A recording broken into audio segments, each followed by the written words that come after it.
Hello everyone, welcome back to magnet brains. मैं हूं स्वाति, आपकी इंग्लिश एजुकेटर, और हम पढ़ रहे हैं क्लास 8 की engaging English book where we are about to continue with this chapter refugee blues, जो कि एक बहुत ही इंटरेस्टिंग पोम है। It is somewhere heartwarming, written by W.H. Auden. Refugee blues, refugee means वो लोग जिनको एक कंट्री से निकाल दिया जाता है या उनको वहाँ से भागना पड़ता है फॉर वेरियस रीजंस, लाइक उनके पास मे बी फाइनेंशियल कंडीशंस उनकी जो है अप्रोप्रिएट नहीं है, या उनको लाइक कल्चर की वजह से, या उनको कोई राइट्स हो रहे हैं उनकी वजह से निकाल दिया जाता है। तो they have to flee from that place so that they can save themselves. And अब इसके बाद जब उनको कोई दूसरी कंट्री में जगह नहीं मिलती है, सो they are refugees who wants to take refuge in some other country. And blues matlab here they are talking about the pain, the sorrow, the agony that these people go through. Refugee blues एक pome है which is like जो Hitler का period था, जब उन्होंने Germany को पूरा like acquire कर लिया था और वहाँ पे उन्होंने अपने रूल्स एंड रेगुलेशंस जो थे वो फॉर्मुलेट किए थे, तो वहाँ के जो ज्यूज थे उनको वहाँ से निकाल दिया गया था। So they were like they were about they had killed millions of Jews at that time, और जो लोग वहाँ से भाग चुके थे अब उनके पास कहीं और जाने के लिए जगह नहीं थी। तो यहाँ पे जब उन्होंने यूरोपियन कंट्रीज़ में या USA में जाके जब उन्होंने कोशिश किया रिफ्यूज पाने का, तो वहाँ पे भी उन लोगों का, इन कंट्रीज़ का एक स्ट्रिक्ट कोटा था जहाँ पे वो एक पर्टिकुलर नंबर से ज़्यादा ज्यूज को एंट्री नहीं दे सकते थे। Now this particular poem is written from the prospect of a person जो कि इसी तरीके से जो है परेशान हो रहे हैं, जो रिफ्यूज चाहते हैं, प्लस उनके साथ एक कंपेनियन है जहाँ पे उन्होंने पूरी पोम में उन्हें माय डियर करके एड्रेस किया हुआ है। So he has given some very basic points जो राइट्स होते हैं एवरी ह्यूमन के, बट उन्हें नहीं मिला। Why? Because they were German Jews. Now we are going to start with the question answers. अगर आपने इसका एक्सप्लेनेशन और समरी नहीं देखा है तो please watch those videos. You can find them on our website और on YouTube. So I tell you exactly आप वेबसाइट पे कैसे कर सकते हो at the end of the video. So stay tuned. Now we are going to start with the question answers. So here answer the questions in a few lines. So कम शब्दों में हमें इन क्वेश्चंस के आंसर देने हैं। How many people are believe to be living in the city? So जो आपका फर्स्ट स्टैंजा है पोएम का, it says that millions of people, like around 10 million people live in the city. So यहाँ पे हमारा answer बहुत simple सा हो जाएगा, 10 million people are believed to be living in the city. कितने? 10 million people. Now the second question is, how does the poet contrast an old yew with the passports of Jews? अब यहाँ पे जो आपका जो सेकेंड स्टैंजा था वहाँ पे पोएट ने एक ओल्ड यू क्या है? एक एवरग्रीन ट्री है जो कि एक चर्चयार्ड के मतलब एक चर्चयार्ड में है। सो जैसे हर स्प्रिंग में दिस यू ट्री, ये क्योंकि एक एवरग्रीन ट्री है तो इसके वापस जो है न्यू लीव्स आ जाते हैं। ऑटम में इसकी पूरी लीव्स ये शेड कर देता है, अगेन वो एकदम ब्लॉसम करता है, इट बिकम्स एब्सोल्युटली न्यू। उन्होंने बोला है कि जिस तरीके से वो ट्री अपने आप को रिन्यू कर लेता है, हमारे पासपोर्ट्स जो कि एक्सपायर कर चुके हैं वो अपने आप को रिन्यू नहीं कर सकते हैं। सो ये जो कंपेयर एंड कंट्रास्ट है उसको हमें बोला है कि बताइए इसको कैसे उन्होंने पोएट ने किया है। सो यूजिंग द मेटाफॉर, ये एक मेटाफॉर यूज किया है पोएट ने। Using the metaphor of a yew tree, yew मैंने आपको बता दिया एक एवरग्रीन ट्री होता है, that blooms every spring, the speaker laments the fact. Laments is a good word. इसका मतलब होता है इट फोर्सेस द फैक्ट या it is laying out the fact that the passport lacks the power to renew itself. यहाँ पे इस metaphor को use करके पोएट ये बताना चाहता है कि जिस तरीके से एक यू ट्री जो होता है वो अपने आप को रिन्यू कर लेता है, स्प्रिंग में वो एकदम ब्लॉसम करने लग जाता है, वैसे ही जो पासपोर्ट्स होते हैं वो अपने आप को खुद से रिन्यू नहीं कर सकते। It has to be renewed by the German government but the Nazis have no intention of doing that. So but the Nazis have no intention of doing that. अब वो यहाँ पे बोल रहे हैं कि ये जो गवर्नमेंट, ये जो आपके पासपोर्ट्स होते हैं इन्हें जर्मन गवर्नमेंट को रिन्यू करना है, लेकिन जर्मनी में इस वक्त किसने एक्वायर किया हुआ है उसको? जो आपकी हिटलर की जो गवर्नमेंट है, नाजीज ने, और नाजीज का कोई इंटेंशन नहीं है उनके पासपोर्ट्स को रिन्यू करने का। सो बेसिकली इस मेटाफोर के थ्रू पोएट कहना चाहते हैं कि यू ट्रीज जो है क्योंकि वो नेचुरल है, वो नेचर है, वहाँ पे किसी तरीके के पॉलिटिशियन गवर्नमेंट का कोई जो है इंटरफेरेंस नहीं है, वो ह्यूमंस नहीं है, तो अपने आप को रिन्यू कर लेते हैं, लेकिन हमारे पासपोर्ट्स वो खुद को रिन्यू नहीं कर सकते. So this is your answer. I am going to read it once again. Using the metaphor of a yew tree that blooms every spring, the speaker laments the fact that the passport lacks the power to renew itself. कि passport के पास ये power नहीं होता जैसा yew tree के पास होता है. It has to be renewed by the German government, but the Nazis have no intention of doing that. Okay? Next question है हमारे पास. What did the council tell them about their status? Council ने, angry council ने उनको ये कहा था कि if you do not have a passport it's almost like you are dead, you are not alive. तो उन्होंने उनका स्टेटस लिविंग से डेड कर दिया था just because they had no passport. तो हमें इसी आंसर को लिखना है. An angry council shouts at the speaker and says, जो एंग्री काउंसिल था उन्होंने स्पीकर पे शाउट किया और क्या बोला? That he is officially dead, कि वो ऑफिशियली मर चुके हैं. The speaker is very much alive but in the eyes of the law the speaker has died as he has got no passport. Speaker जो है वो वेरी मच अलाइव मतलब वो जिंदा हैं, बट कानून की नजरों में in the eyes of the law he is dead because he has got no passport. Next question है, explain the line. Some are living in mansions, some are living in holes. So ये जो हमारा first stanza में उन्होंने कहा है कि यहाँ पे 10 मिलियन सोल्स रहते हैं, कुछ लोग मेंशंस में रहते हैं, कुछ लोग होल्स में रहते हैं. बेसिकली वो यहाँ पे लोगों का फाइनेंशियल स्टेटस या इकोनॉमिक स्टेटस बताना चाहते हैं. वो ये बता रहे हैं कि कुछ लोग यहाँ पे एक्सट्रीमली रिच हैं जो कि बड़े बड़े पैलेशियल मेंशंस में रहते हैं. पैलेशियल का मतलब होता है बहुत ज़्यादा स्पेशियस और ह्यूज. सो वो बोल रहे हैं कि कुछ लोग यहाँ पे पैलेशियल मेंशंस में रहते हैं मतलब बहुत ज़्यादा रिच हैं, और कुछ लोग जो हैं वो एकदम बहुत ज़्यादा पुअर हैं and they live in very like you know एकदम छोटा सा एरिया जिसको उन्होंने होल्स कहा गया है.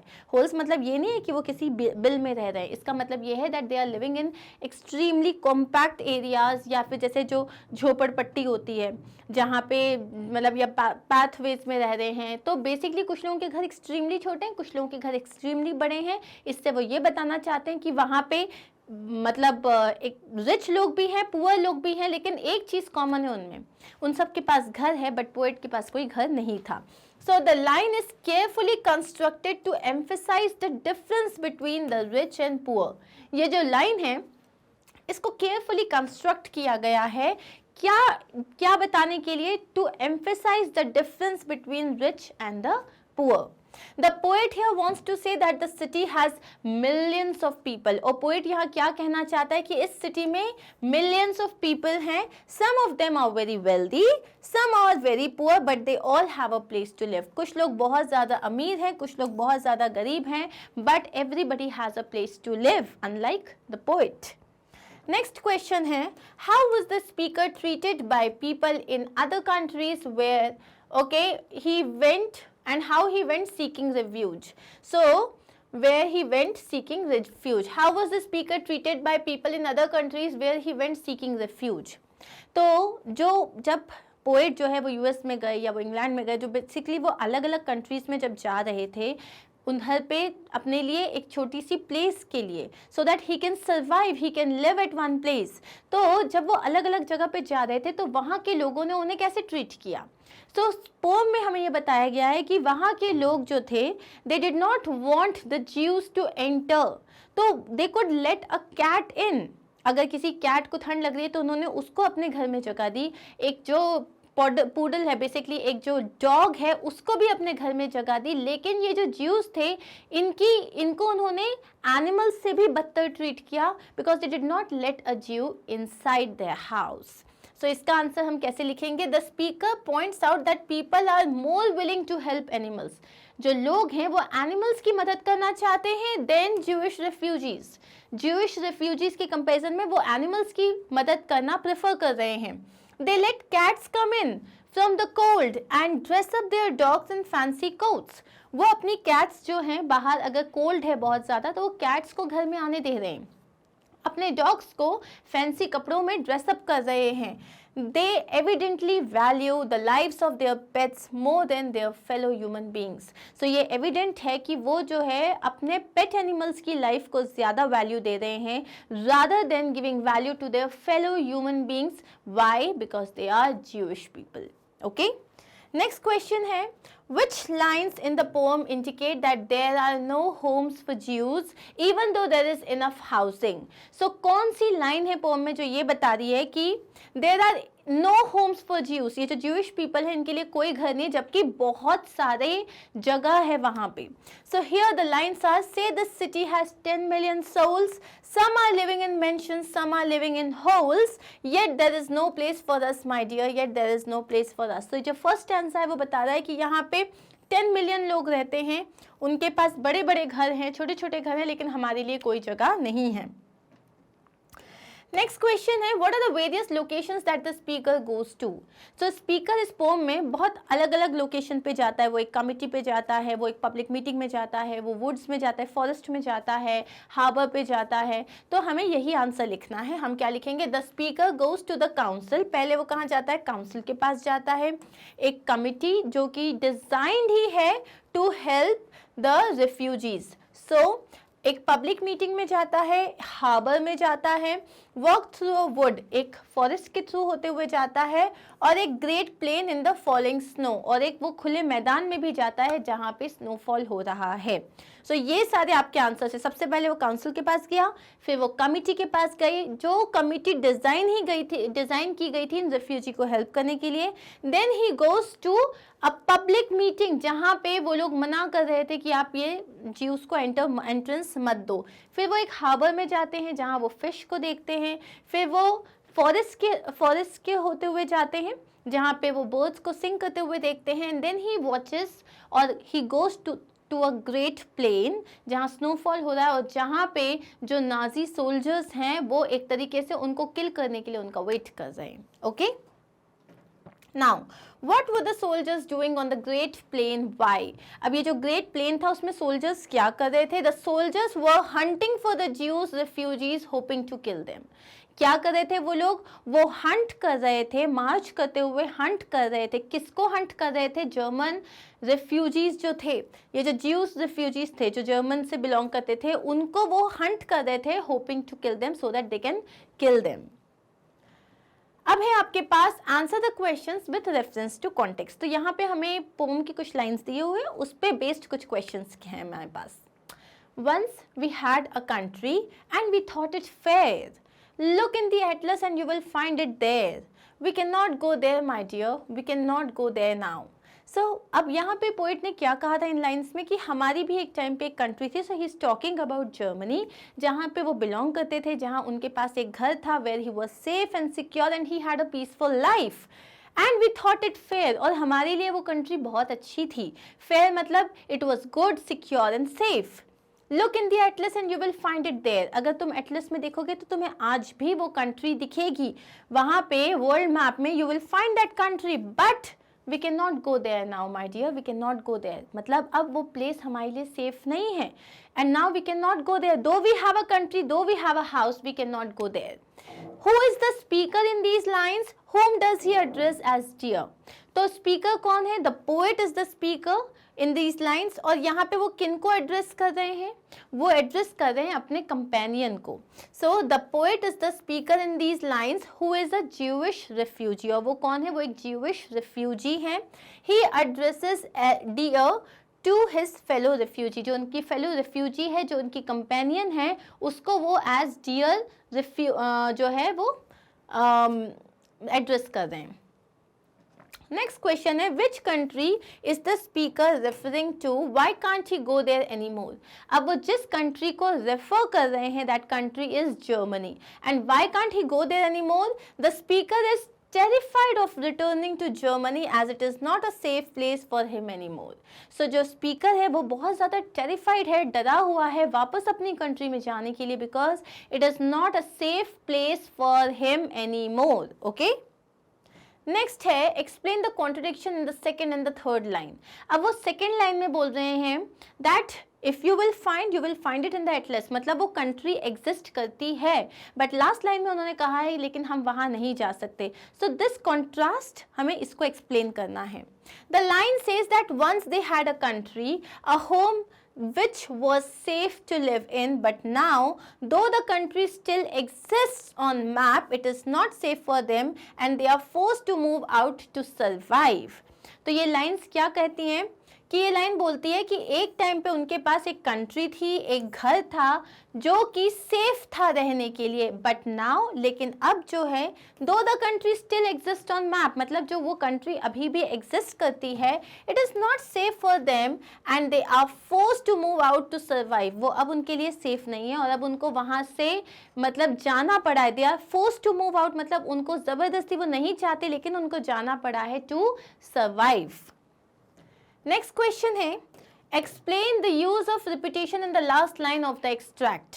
ये जो लास्ट लाइन है हर सेंटेंस में उसमें लिखा है but we can not go there my dear, but we can not go there, he was talking about you and me my dear, he was talking about you and me. So ये जो last line है हर जगह it is repeated.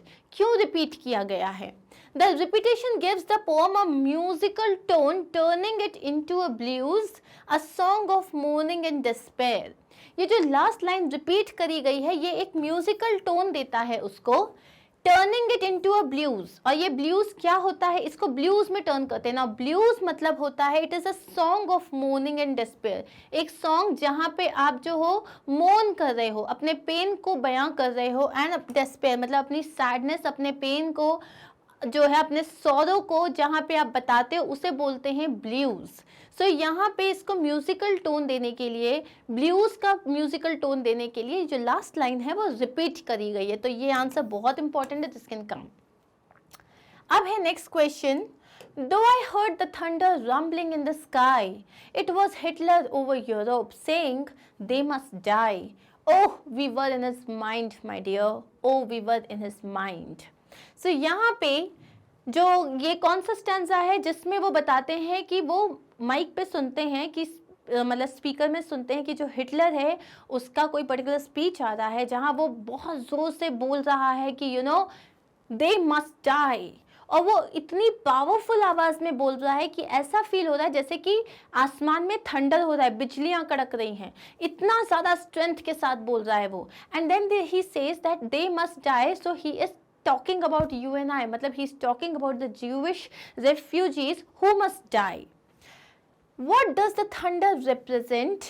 Why are Hitler's words being referred to as thunder? So यहाँ पे बोला है Hitler's voice and his declaration they must die are compared to thunder rumbling in the sky. So यहाँ पे बोला गया है what does thunder represents? Thunder represents the strength. और यहाँ पे बोला गया है कि हिटलर की जो वॉइस है और उनका जो डिक्लेरेशन है कि they must die, इसको उन्होंने थंडर से कंपेयर किया है which is rumbling in the sky. Okay?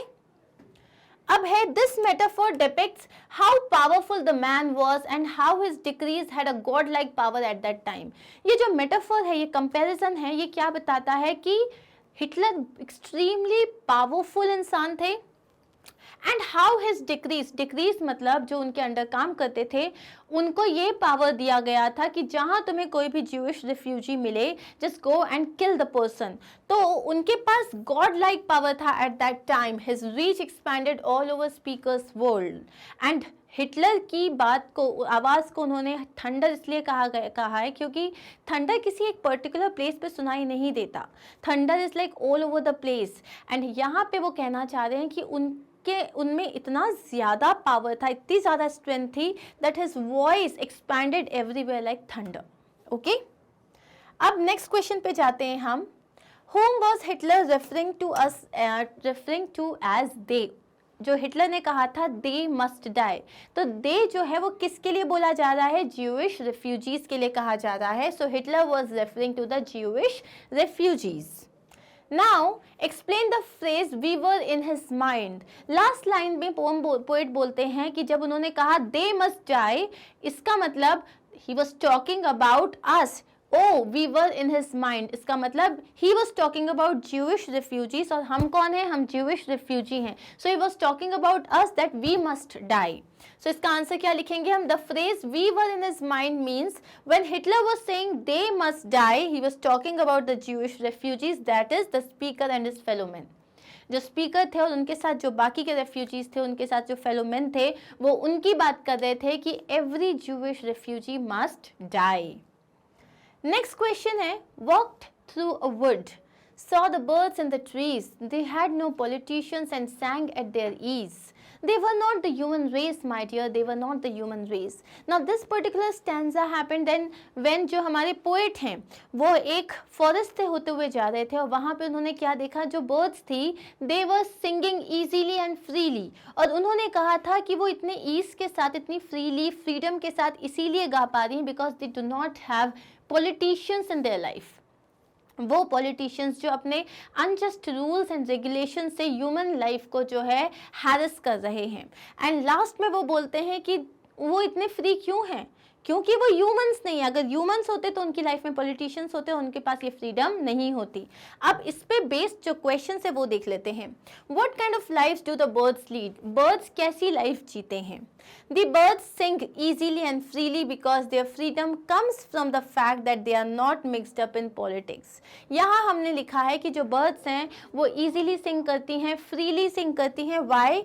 Because उनकी freedom कहाँ से आती है, उनकी freedom it comes from the fact that they are not mixed up in politics.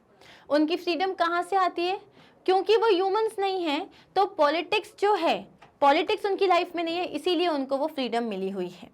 They live a life without anyone telling them how to live or snatching away their homes. वो they live a life जहाँ पे कोई उन्हें ये नहीं बताता कि आपको लाइफ कैसे जीनी है, और वो उनके होम जो है उनसे स्नैच नहीं करता. So they live a life without anyone telling them how to live or without snatching away their homes. Next question है, How are the birds better than the human race? अब यहाँ पे question किया गया है कि जो birds हैं वो human race से कैसे better हैं. The birds are better than the human race because they can live an easy and free life unlike humans who have to live according to the unjust rules and regulations made by the politicians.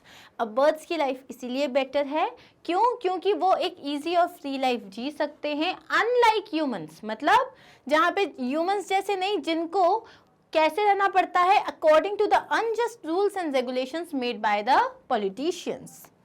अब है आपके पास next question, which are the other non human creatures mention in the poem, how is their condition better than the Jews.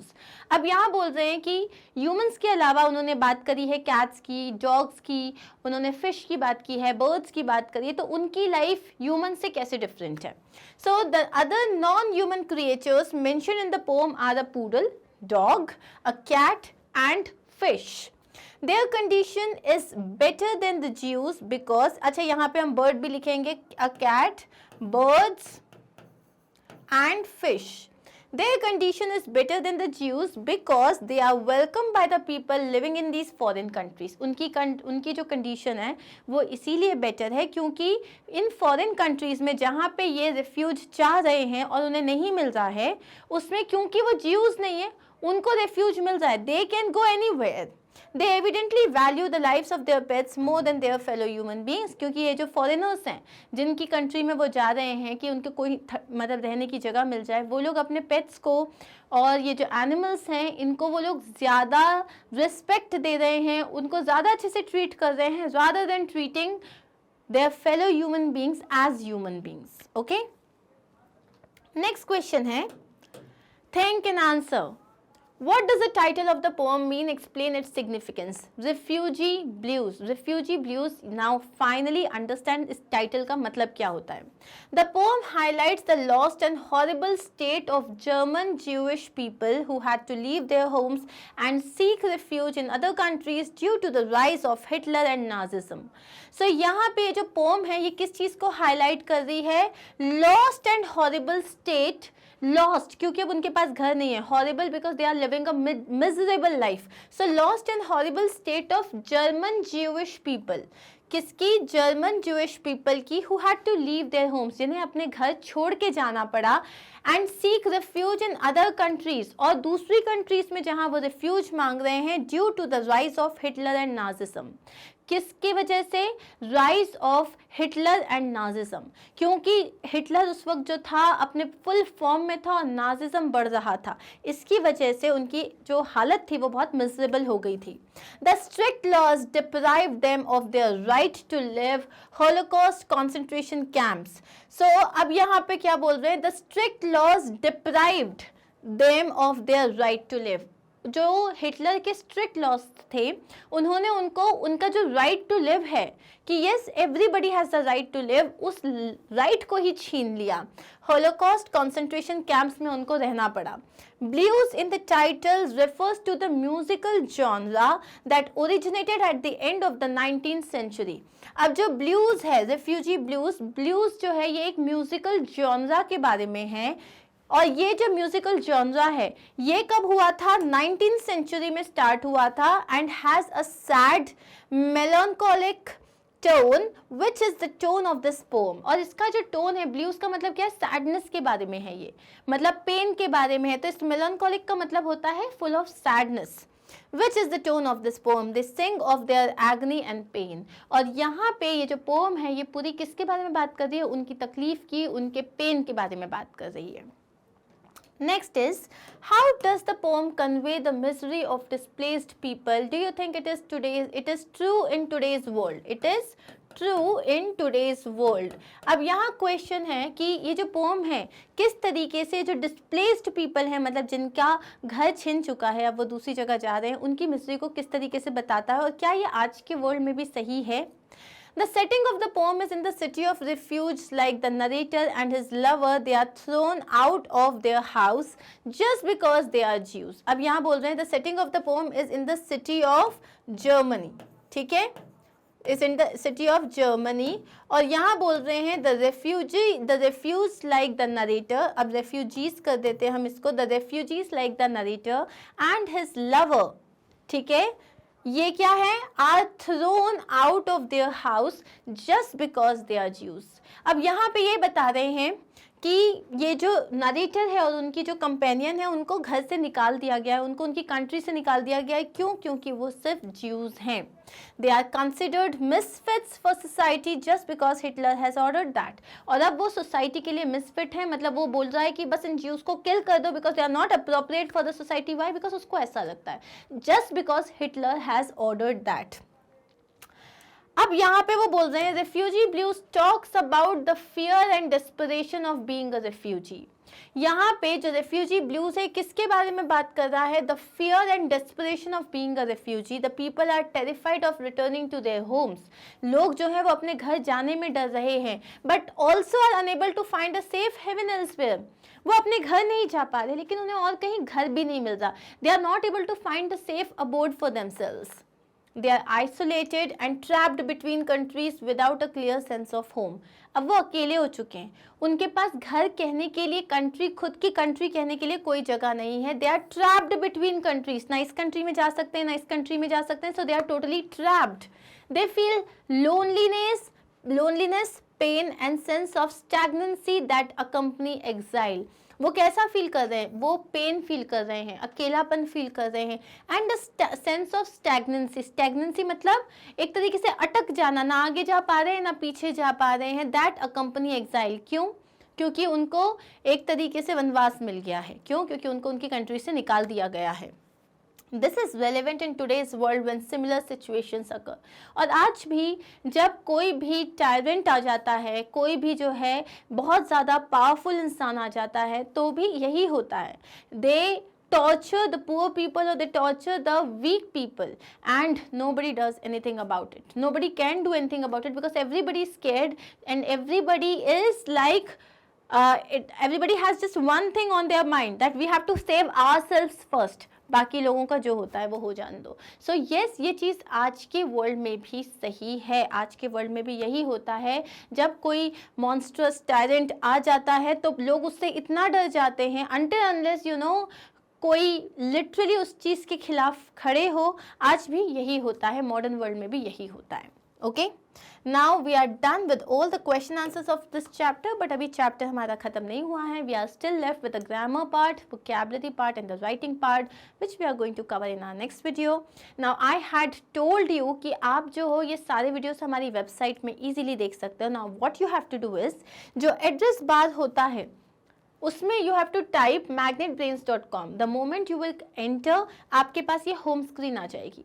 Now this home screen has all the classes mentioned. Okay, so we have every party like each course जो भी आपका class 1 से लेके in fact kindergarten से लेके class 12 तक के सारे कोर्सेज हमारे पास अवेलेबल हैं, including the competitive exams like NTSC, olympiad and apart from that जैसे अभी आप प्रिपेयर कर रहे हो तो आपके पास एग्जाम्पलर्स हैं, वन शॉट रिविजन है आपके पास, एंड उसके अलावा काफ़ी ज़्यादा एक्स्ट्रा लर्निंग है जहाँ सेल्फ डेवलपमेंट की बात करी जाती है, जहाँ पे बहुत सारे ऐसे वीडियोस हैं जो आपकी पर्सनालिटी को डेवलप करने में आपकी हेल्प करेंगे. So it's like a complete package, everything is available, that too for free.